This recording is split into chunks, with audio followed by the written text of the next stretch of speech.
Assalamualaikum warahmatullahi wabarakatuh. Salam sejahtera untuk kita semua. Perkenalkan, saya Taruni Suningsi, dosen PG PAUD FKIP Universitas Sriwijaya. Pada video ini saya akan berbagi pengetahuan tentang mata kuliah pengembangan kreativitas anak usia dini untuk mahasiswa pendidikan guru pendidikan anak usia dini. Namun sebelum memulainya, yuk kita mari berdoa menurut agama dan kepercayaan kita masing-masing. Berdoa dimulai. Untuk mempelajari materi pada video ini, diharapkan para mahasiswa telah memahami tentang hakikat kreativitas, karakteristiknya, ciri-cirinya, faktor penghambat dan pendukung, serta teori pengembangan kreativitas dari para ahli.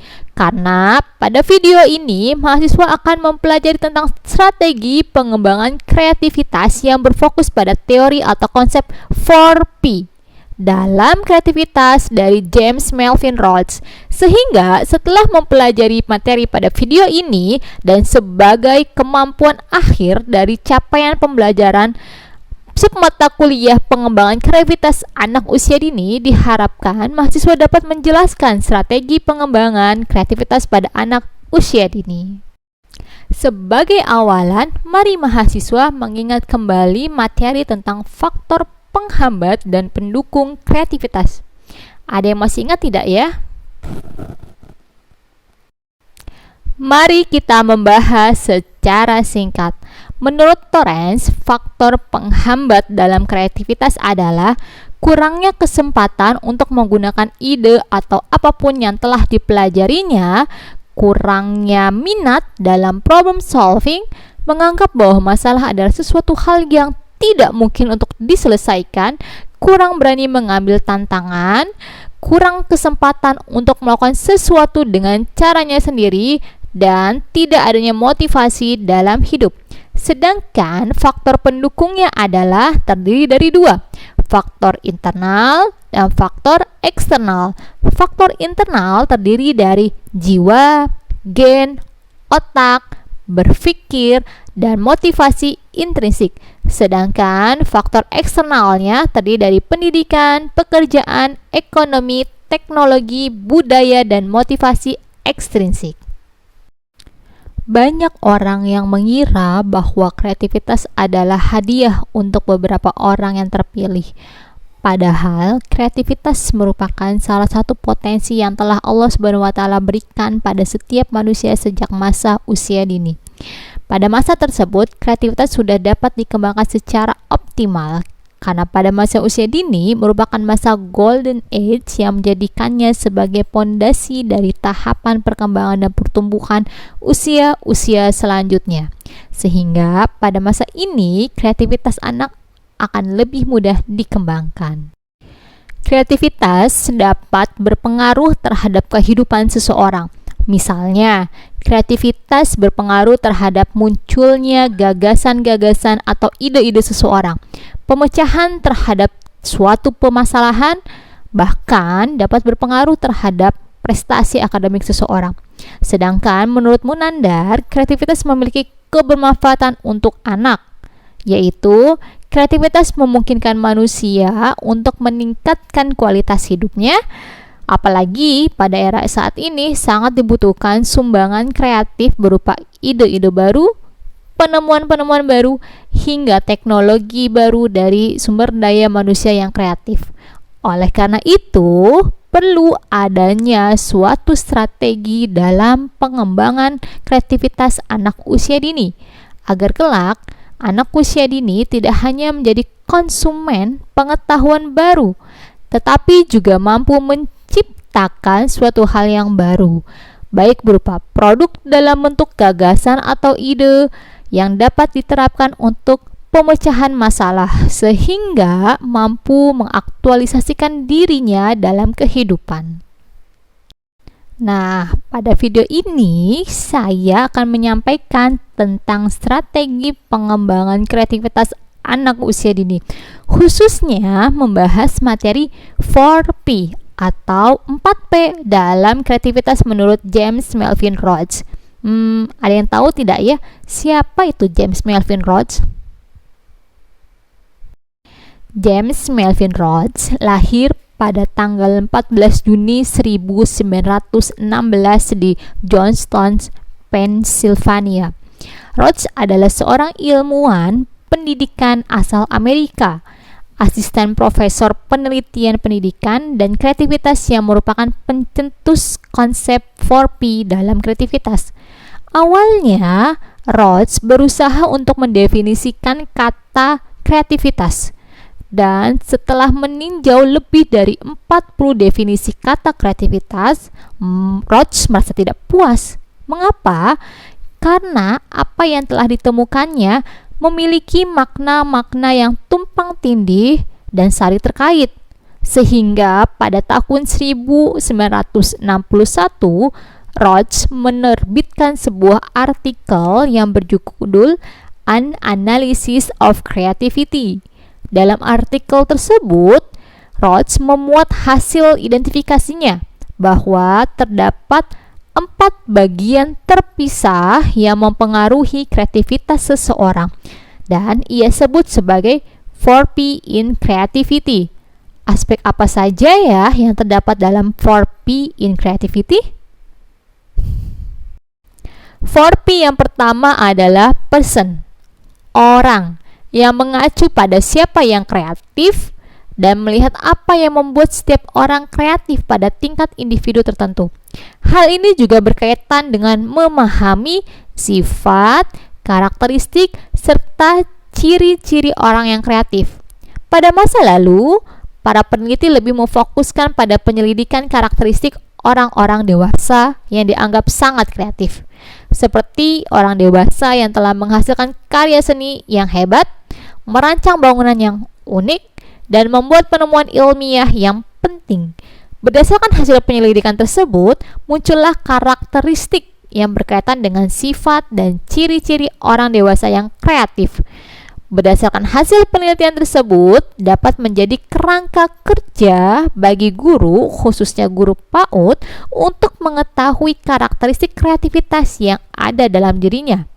Guru dapat meminta orang dewasa lain atau teman sejawatnya untuk mengidentifikasi dan menyadari karakteristik orang kreatif yang ada dalam dirinya.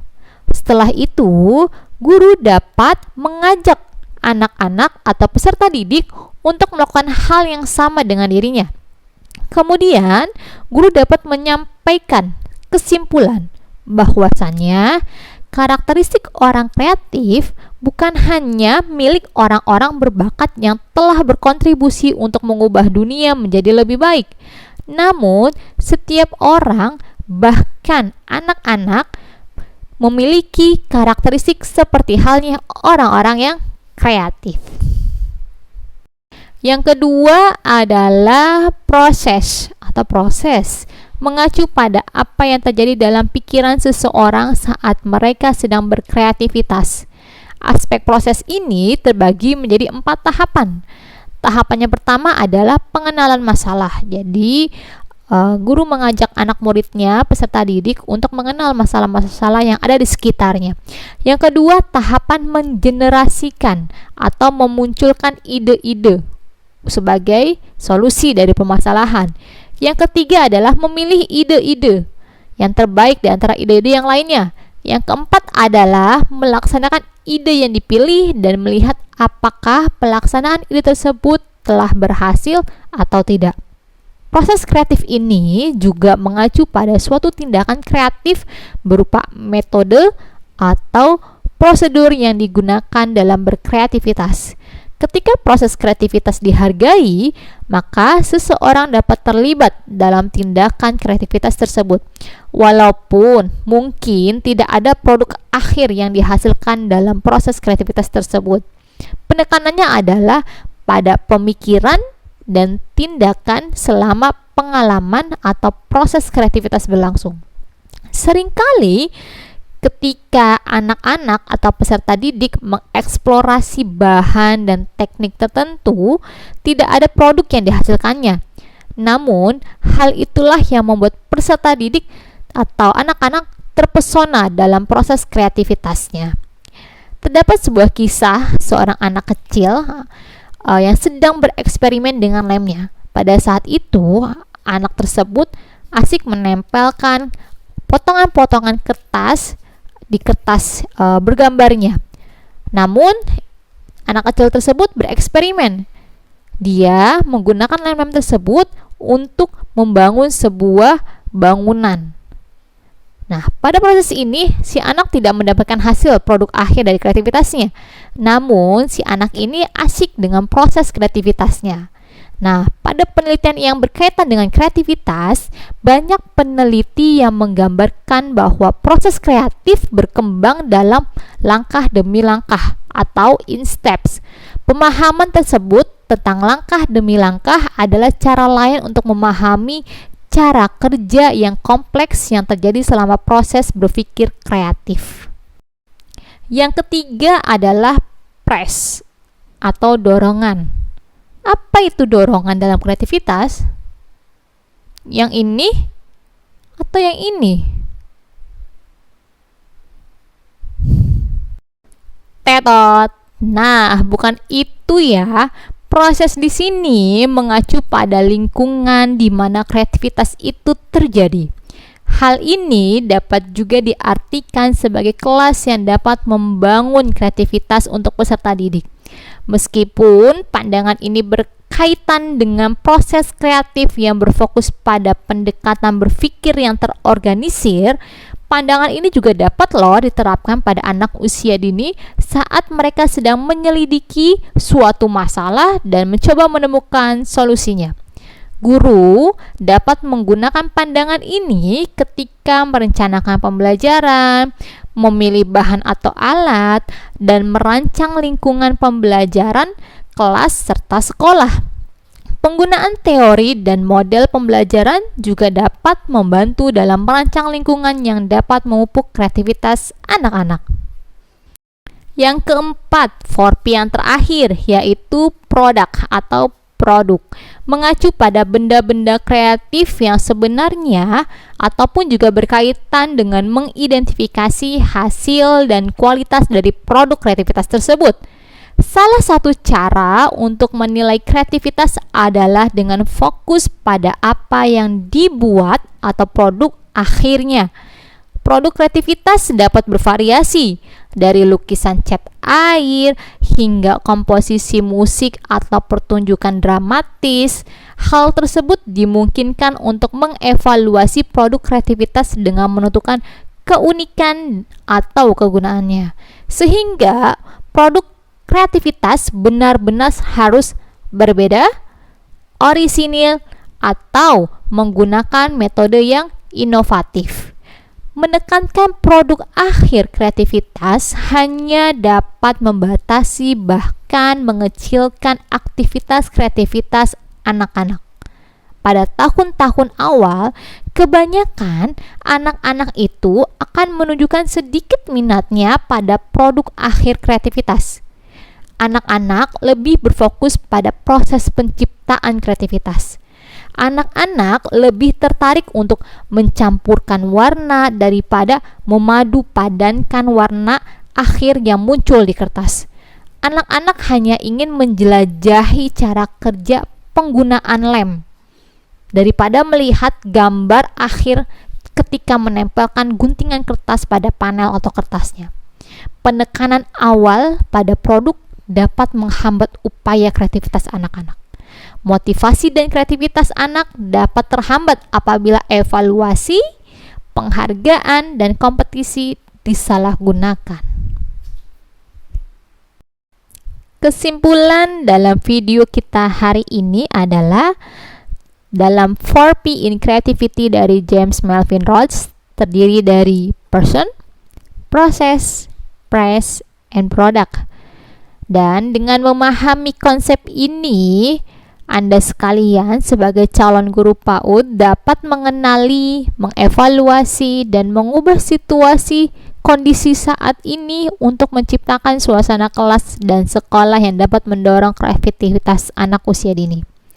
Jika Anda sebagai calon guru telah memahami 4P in Creativity di kelas, Anda dapat dengan mudah mulai memahami bagaimana cara anak-anak dapat menciptakan hasil kreatif mereka sendiri. dan dapat memahami lebih mendalam terkait proses perjalanan anak usia dini dalam mencapai kreativitasnya. Para guru pun juga dapat memanipulasi berbagai aspek kreatif untuk membantu menghasilkan anak usia dini yang kreatif. Setelah Anda menonton video ini, dan sebagai bentuk evaluasi dari pemahaman Anda terkait materi ini, silahkan Anda sekalian membuat produk kreatif berupa video singkat yang membahas tentang 4P in Creativity dari James Melvin Rhodes. Durasi video tidak lebih dari 5 menit. Informasi lebih lanjut, silahkan menghubungi saya, Taruni Suningsih. Terima kasih kepada para mahasiswa yang telah menonton video ini. Semoga video ini bisa memberikan kebermanfaatan untuk saya dan kita semua. Kita tutup dengan lapasan hamdalah. Alhamdulillahirabbil alamin. Kurang lebihnya mohon maaf. Wassalamualaikum warahmatullahi wabarakatuh.